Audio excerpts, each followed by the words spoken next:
My name is Melissa, I'm 31, and if there's one lesson life forced me to learn, it's that sometimes the words you say in frustration can destroy everything you thought would last forever.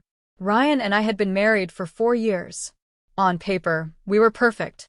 He had a solid job, was endlessly kind, thoughtful, the kind of man who brewed my coffee every morning and never once forgot our anniversaries.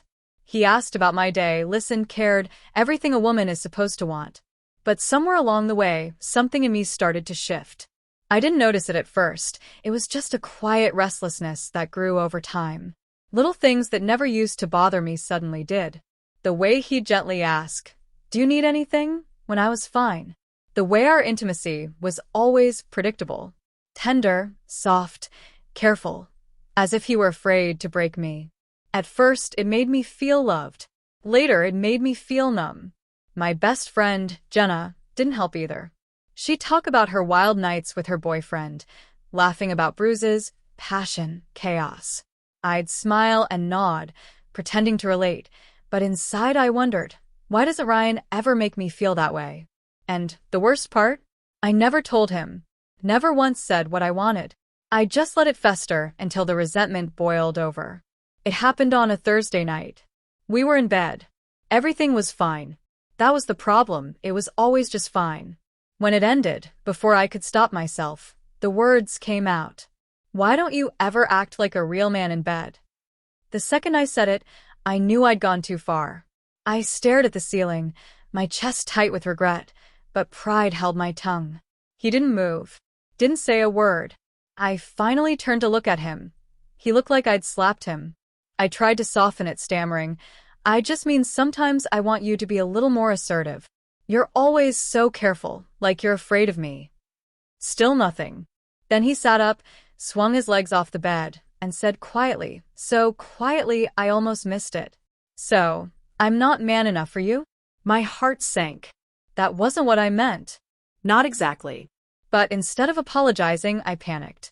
I rolled my eyes and said, "Oh, come on, Ryan. Don't be dramatic.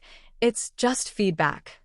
That's when he stood up, walked to the closet, and pulled out a suitcase.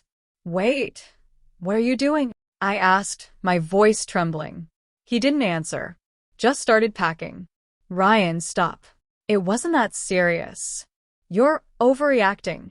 He finally looked at me then, and his eyes weren't angry, they were hollow. "This isn't about one night, Melissa. It's about all the times I've tried, and all the ways I've never been enough for you. Tonight, you just said it out loud."